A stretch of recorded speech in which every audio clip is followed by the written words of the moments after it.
Dirty Talks.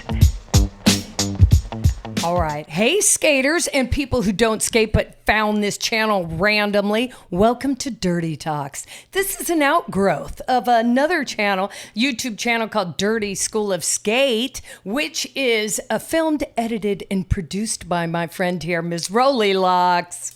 Yes. Okay, so we are skaters. We're roller skaters. And we have been doing... How long have we been doing YouTube videos for? Well, you've been doing YouTube videos longer than I've been with you, but with me, it was over 2 years. Yeah, so the channel's been alive, let's say, for a little bit over 3 years, right? And when we first started, it was very like, do it yourself, sort of like what we're doing right now. Like, I always believe if you want to do something, you just start doing it, and then you kind of collect knowledge along the way, and then hopefully where you're at over 3 years later is better than when you started, right? So when I started the channel with my nephew, it was like talk in front of a camera, right? A tripod. Yeah. And then yours. Which has what did you tell me? 3 million views? I have a complete throwaway tutorial on how to roller skate, the absolute basics, that has 3.2 million views, where I spoke in front of a tripod teaching people how to roller skate. Completely ridiculous, but... Well, see, you don't need me. Yeah. You could just have that big of a viewership. Watch that video and you'll see how badly I need her skills. So as the channel has grown, we've been doing this thing called Dirty Talks, which is when I just find myself overwhelmed by a topic involving roller skating, but then she tells me that it's more about life. It's true. Right? And I think your skaters / listeners, even if you're not on wheels, really appreciate your wisdom, your advice, your encouragement.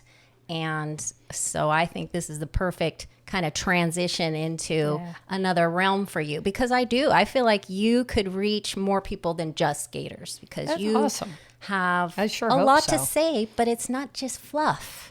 Well, I do like to talk, okay? So there's that. We're all happy about that, hopefully.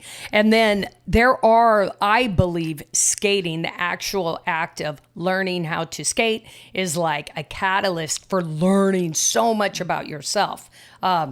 So that's why I think it's super important. And we've been doing these Dirty Talks videos, and then we're like, why don't we just buy all the equipment and then get to wear headphones and have microphones and stuff, which I absolutely adore. This is super fun. So Rolly's son came over and teched us out. So we have everything we need, right? Thank you, Spencer. Shout out to Stu. Right, sitting right over there. Spencer. So, and also, I want to talk about the room we're in first, because usually I'm super picky about this kind of stuff. We're at my husband's office, where apparently he thinks he's part of the Mad Men crew. You have your own bar. Now, I'm not going to make fun of him. I bought him this and put it together. I populated this thing, right? But it does. It looks like, and then he's what? Let me figure this out. What? Oh, we're going skiing, and there's golf clubs back there and this stuff.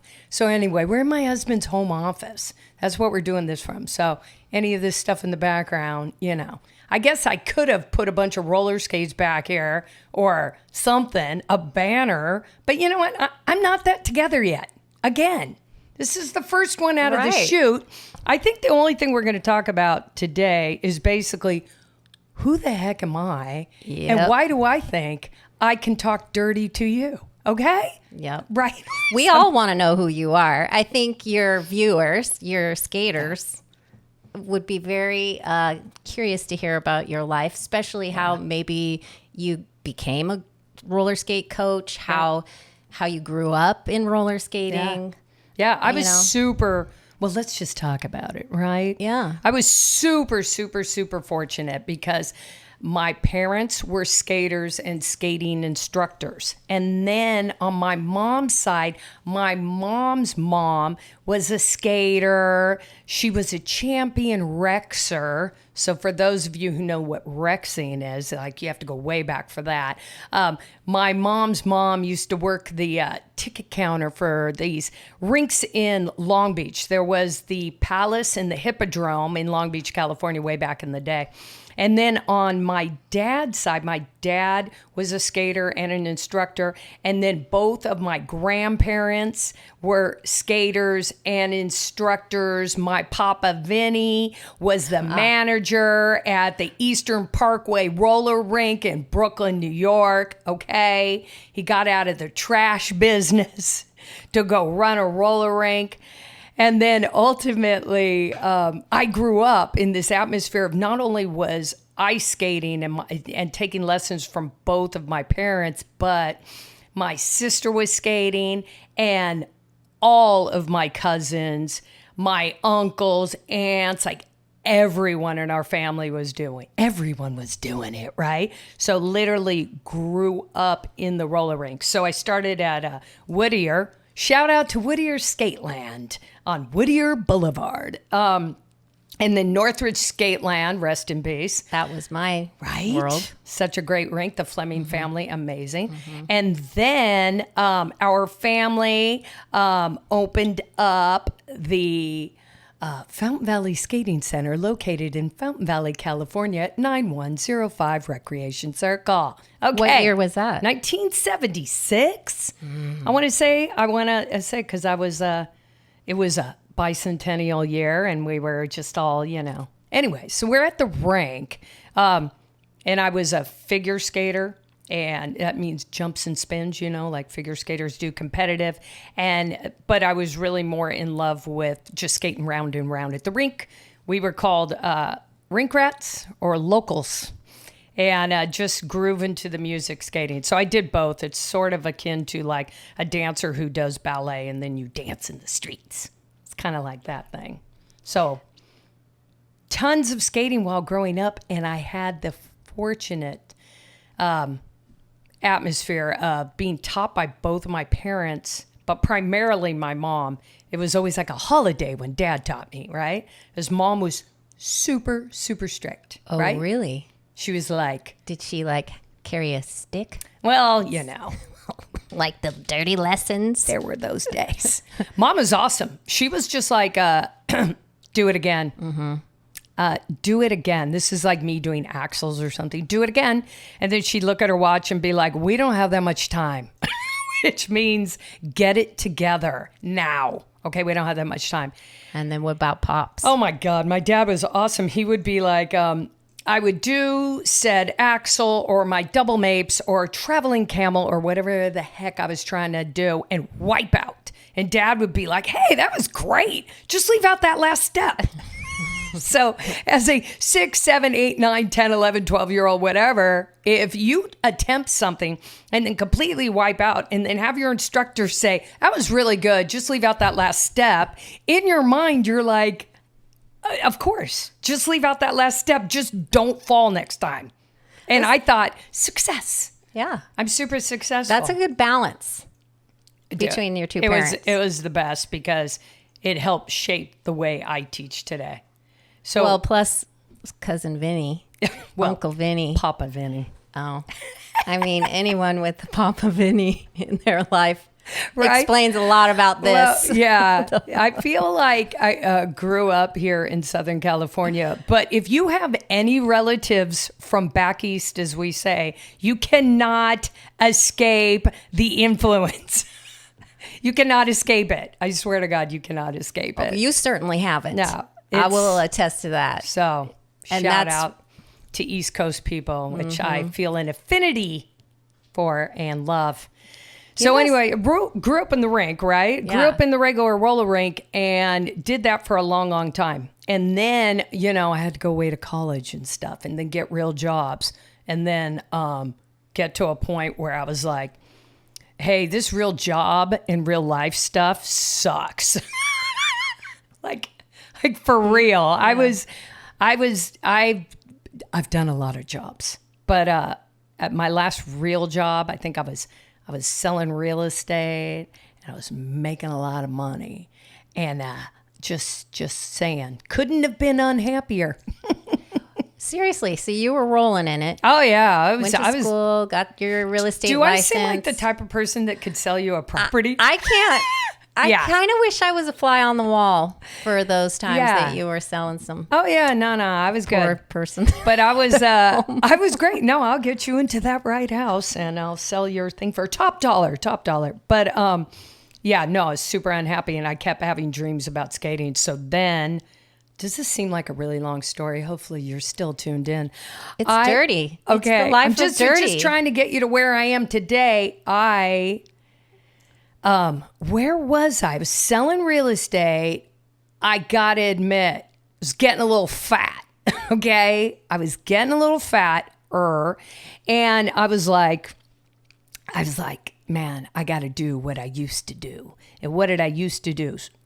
So I was having this conversation with a couple of people and they were talking about things they were good at. And I was like, oh, you know what I'm really good at? And they were like, what? I go, roller skating. And these people were like, what are you talking about? I was like, nah. Now, mind you, I hadn't skated in like 5 years or something. And I was like, nah, I'm real good at this. You guys have no idea. So we went skating. And I was like, oh, I'm back.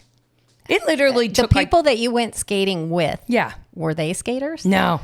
Oh my God. So they were freaking out because I'm at sure the time I feel blown. like I didn't look like a person who could just, make it happen. So it was like 20 minutes maybe into this skating session and then I got my groove back and I was like, it is on. I rediscovered the thing that makes my whole system click. How old were you when that happened? So I was like 35. Oh, really? Yeah.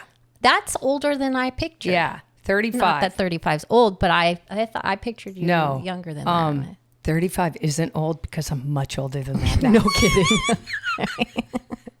So at 35, I was like, dude, I got to get back into skating. Like, I forgot how fun this is.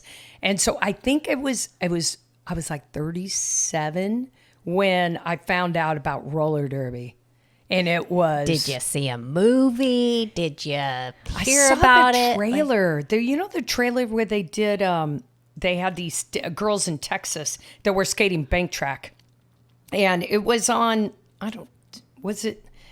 I forgot one of those channels. I don't know, the Discovery Channel or something like that. It was one of those things, and it was someone's going to comment about this. I'm sure they're going to tell me exactly what program it was, but they had this thing where they were tracking the girls, and it's always kind of the same story in roller derby. It'll be like secretary by day, superwoman at night. It's hilarious. It's like the same thing they write every single article about. And I saw I saw like 5 seconds of this thing on a trailer, and I was like, dude, they're doing roller derby?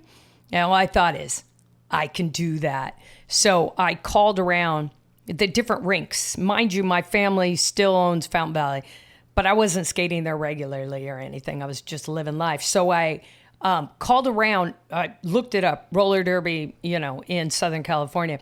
And there was the LA Derby Dolls that was going on, but I was like, I ain't driving that far. Anyone knows LA traffic. I'm not getting involved in that. I live in Long Beach. So I found some stuff in Orange County. I can go that way, no problem. I show up at practice, and there's like 5 girls. And bless their heart, they were so cute and they were trying super hard. And I roll up and I'm like, oh my God, okay. And what do you mean by trying super hard? Oh my God, they were trying to skate. They didn't know. No, they just couldn't skate. Oh, okay. They couldn't skate, but they were trying really hard. And so I saw that and I was like, this is the makings of something beautiful, because I saw people who could hardly skate and they were going to play roller derby. And I was like, all right. So that part of me is like, okay. So then the next practice I go to, there's like 7 people. Then there's like 9 people. Okay, wait. 10.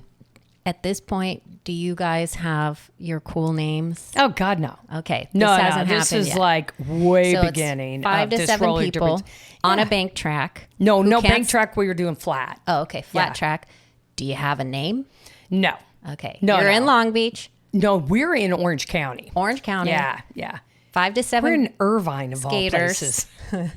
And a lot of them don't know how to skate, most of them. Yeah. And so inside of Dirty Deborah Harry is brewing the coach within. I know. I'm like, I can't unsee what I'm seeing right now. I can fix this.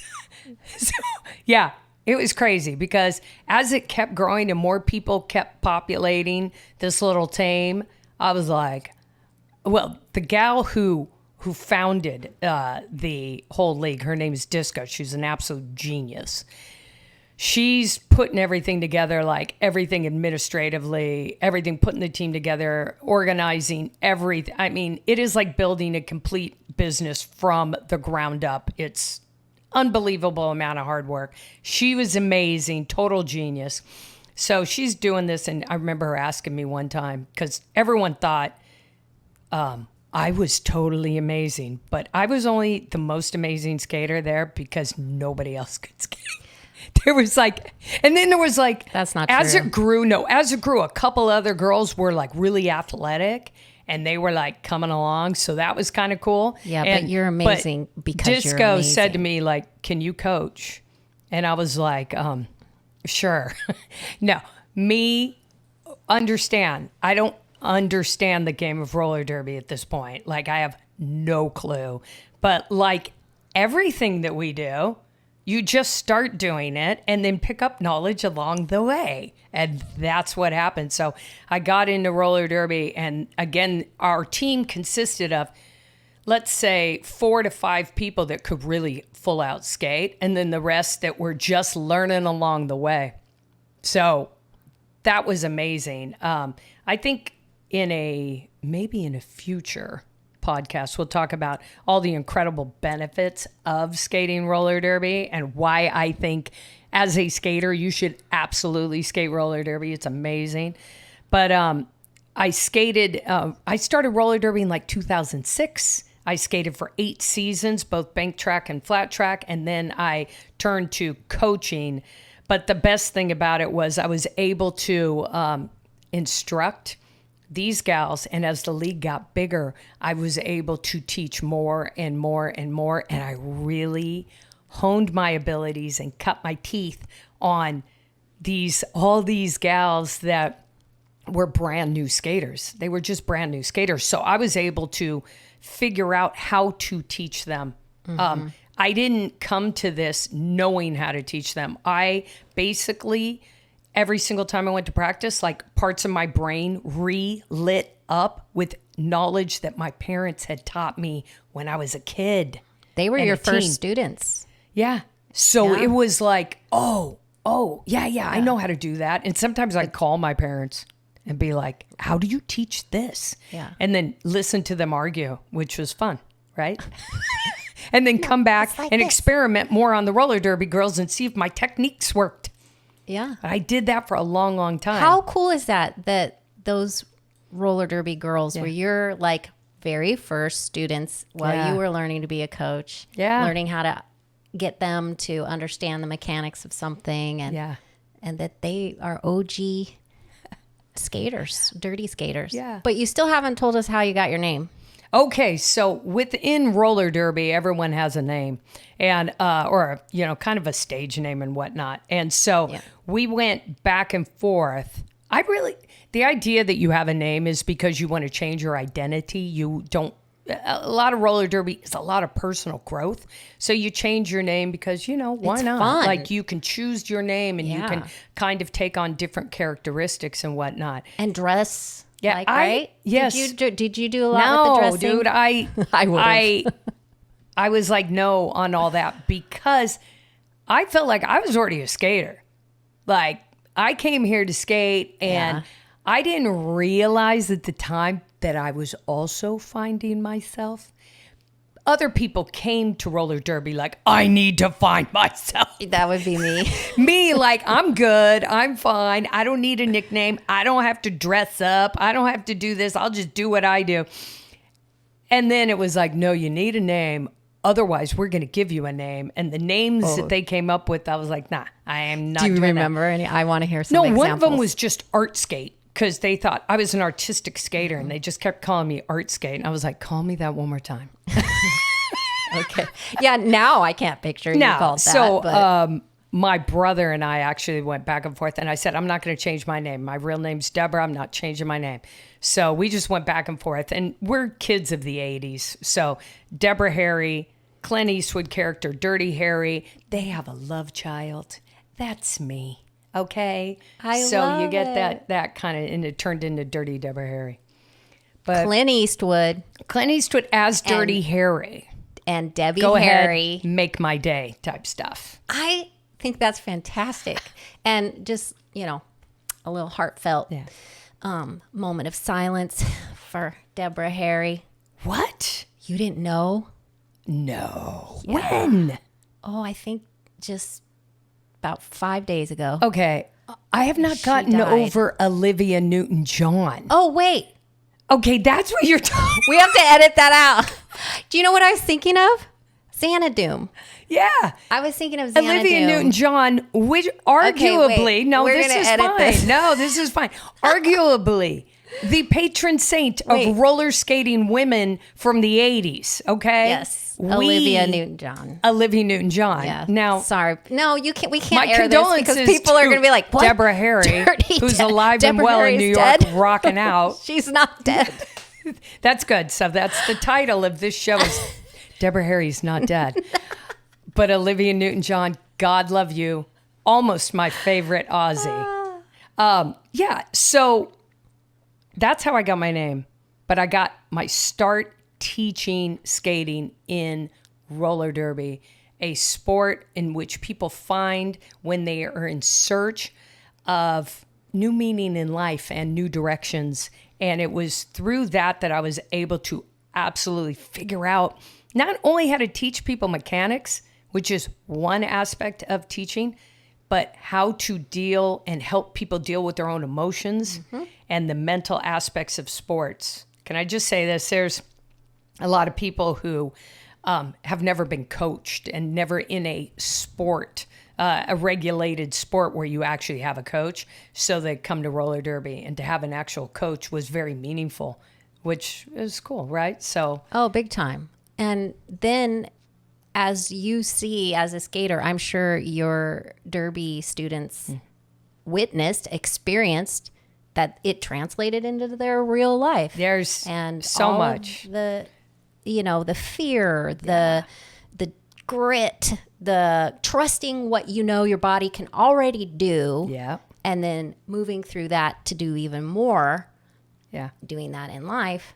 Hello, Dirty Deborah Harry is the queen at relating that to people. And I feel like absolutely everything that you learn while you do sports, while you're trying to do something bigger with your body, when you're trying to overcome something, has everything to do with your own life. And I feel like self-esteem is derived solely from achievement, and that achievement does not have to be the traditional hallmarks of I graduated from college or I got a promotion or anything like that. Sometimes you could be skating along and you finally learn how to turn around and skate backwards, and you are on it for weeks after that. Like, look at me. I'm an amazing person. I can turn around, skate backwards. Because it's, especially as an adult, to learn new things is massive. And it's so good for you. But we don't, when we're in school, like when you're in grade school and high school and college, you're very regularly being assessed. And then, boom, you're out of college and you're in the real world, and people just around there to tell you what you're not doing right. Right? You're at your job, and God forbid you do your job well, they just give you more work. Or otherwise tell you you're not doing well. So joining a team sport like roller derby for me was super beneficial, because I was like, I've got this kind of crazy hardcore job that I feel like I'm doing well in, but I'm also being beaten down by. And then when I come to skating, it's something that I can get better at, and only I'm getting better at it. Nobody's holding me up. And then furthermore, for me to be able to see someone do better, and I told them to do something and it worked, and I'm like, that to me is the greatest thing. I don't care about me. If I can make you do something and you look good and it works for you and you got a smile on your face, I'm like, job is done. This is great. That's your dirty drug of choice. Yes. Seeing Other people's people success. succeed because of your coaching. Yeah, dude, it's the best. It's the absolute best. So I feel super fortunate because, again, I was raised in skating by coaches that were my mom and dad. Okay, mostly mom. Shout out to mom. That taught me everything. And then I went away from skating. I came back to it. My brain lit up like, whoa, this is where you're supposed to be. Here's all this knowledge. And then I got to cut my teeth on all these roller derby girls. They're so great, and guys. And I really got to figure it out after all these years. And then, skating has gotten a little bit more popular lately, has it not? Yeah. I'm excited because I have been privy to hearing so many dirty stories along this path. Like, as she's telling you just the basic, overall view of her, from real estate to derby coach, you haven't even barely shared anything, but there are so many good stories within this life of yours that I'm excited that I've been on this planet a long time. People, I got some stories for you. Yeah. For sure. So to me, this podcast is going to be fun because, well, dirty is fun and funny and real and encouraging and an amazing life coach. So, yeah. Well, I have Rolly Locks here who just obviously hypes me up. It's not hard. I'm going to use her as my inner voice when I go through life and just in there. No, I appreciate you. You're an amazing person, and you've been a total gift to me, and you know that. We won't start crying right now. We love each other. It's intense. It's an intense love. I know. But seriously, I would love for people to stick around, check out another podcast because you're going to love it. You're going to love hearing the deep, dark secrets of dirty. No, I really want people to listen because, listen. Here we go. Hang on. We got some stuff to talk about. I swear to God, even if you're not a skater, this stuff is relatable. I have to brain dump all my knowledge somewhere before I leave this planet, okay? So I need you to just tune in and, participate when you can. Probably going to be able to leave comments or who knows what we're going to do in the future. Call in. Ooh. Oh, my God. Like a real radio show. I'd just freak out. You have a good radio voice. That's my dream job. You're on your way. That's my absolute dream job. But it's nice to still have dream jobs. Just being old and having dream jobs. Still looking forward to the future. All right. So I feel like we need to wrap it up. Oh, as you guys see me looking down, I'm like, how long have I been talking for? Is it too much? Well, it's 28 minutes and I feel like people are going to, kick off. So anyway, you guys, we're going to wrap it up. We need to see you back here. All right. I don't know. We're going to sort out the logistics and but the content will always be there. I feel like the background may change. The intro may change. The logistics of all this may change, but we're going to be talking about roller skating topics that go beyond roller skating. Okay. In the roller skating world and how it applies outside. I guess that's sort of like what we're doing. Okay? Yeah. You in? I hope so. Bye for now. Thanks for listening. All right. We're signing off from Dirty Talks.